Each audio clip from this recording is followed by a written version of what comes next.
हैं गूज बम्प्स। गूज बम्प्स होते हैं हमारे रोंगटे खड़े होना।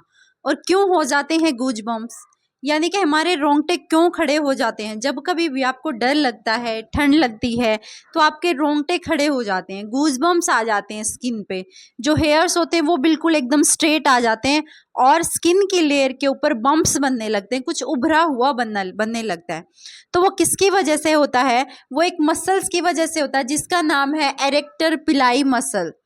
बॉडी में गूजबम्प्स आते हैं एक मसल की वजह से जिसका नाम है एरिएक्टर पिलाई मसल। अब ये एरिएक्टर पिलाई मसल्स क्या होती हैं? तो सबसे पहले डायग्राम में देखिए, ये हमारी स्किन की लेयर है एपिडर्मिस, ये है डर्मिस लेयर। ये एपिडर्मिस और डर्मिस, एपिडर्मिस यानी कि आउटर वाला जहाँ पे हेयर्स प्रेजेंट होते हैं। डर्मिस जो नीचे वाली लेयर होती है स्किन की, एपिडर्मिस से बेस वाली जो लेयर होती है वो होती है डर्मिस लेयर।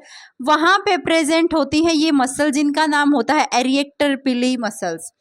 जब भी डर लगता है, ठंड लगती है, या फिर कुछ ऐसी जो मूवीज़ वगैरह होते हैं जिनसे हमें डर लगता है, या कोई ऐसी बात जो आप ज़्यादा सोचते हो, उस वजह से जो भी यहाँ पे चेंजेस आते हैं, इन मसल्स की वजह से जो भी चेंजेस आते हैं उनको बोला जाता है गूजबम्प्स, रोंगटे खड़े होना। उनकी वजह से ही गूजबम्प्स आते हैं। तो फ्रेंड्स, जब भी हमारा सिंपैथेटिक नर्वस सिस्टम स्टिमुलेट करता है, सिंपैथेटिक नर्वस सिस्टम क्यों स्टिमुलेट करेगा? क्योंकि डर लगेगा, ठंड लगेगी, या XYZ कोई भी कंडीशन होगी, उसमें क्या सिंपैथिक नर्वस सिस्टम क्या होता है? सिंपैथिक नर्वस सिस्टम एक टाइप का सिस्टम होता है जो रिस्पॉन्स करता है फ्लाइट टू फ्लाइट, यानी कि करो या मरो वाली जो सिचुएशन होती है उसको एक्टिवेट कर देता है sympathetic nervous system. Sympathetic nervous system क्या करता है? ये वाली जो रिस्पॉन्स होता है फाइट और फ्लाइट, उसको एक्टिव करने के बाद स्टिमुलेट हो जाता है। स्टिमुलेट का मतलब है कि फियर, कोल्ड की, ठंड की वजह से, डर की वजह से स्टिमुलेशन हुआ। स्टिमुलेट होते ही जो ये एरिएक्टर पिली मसल्स होती है वो कॉन्ट्रैक्ट हो जाती हैं, सिकुड़ जाती हैं। उनके सिकुड़ने की वजह से जो हेयर्स होते हैं वो एकदम स्ट्रेट हो जाते हैं और यहाँ पे आ जाते हैं बम्प्स। जैसे ये वाले जो हेयर थे वो बिल्कुल स्ट्रेट नहीं है, ड्वार्फ हेयर्स हैं, वहीं पे क्या हो जाते हैं, इनमें आ जाते हैं बम्प्स। बम्प्स आने की वजह से ये बिल्कुल स्ट्रेट हो जाते हैं। और अगर फंक्शन की बात करें तो फंक्शंस क्या होते हैं?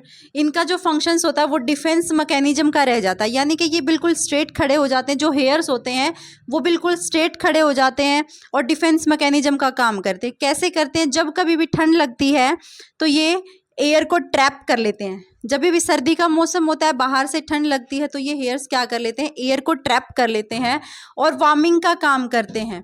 इसका मतलब एक लेयर क्रिएट कर देते हैं जिसका नाम होता है इंसुलेटेड लेयर। इंसुलेशन क्या होते हैं? जो अपने अंदर से किसी चीज़ को पास आउट नहीं होने देते, और कंडक्टर वो होते हैं जो चीज़ों को अलाउ करते हैं, परमिशन करते हैं पास आउट होने के लिए। सो ये क्या फंक्शन रह जाता है इनका फंक्शन रह जाता है, जो हेयर्स हमारे अब जो गूजबम्प्स आए हैं उनके फंक्शंस की बात हो रही है, तो वो इंसुलेटेड लेयर क्रिएट कर लेते हैं जिससे हमारी बॉडी की जो वार्म है, बॉडी की जो हीट है वो भी बाहर नहीं जाती और बाहर वाली ठंड होती है वो अंदर नहीं आती। तो गूजबम्प्स का फंक्शन यही है कि वो एज ए डिफेंस मैकेनिज्म काम करते हैं।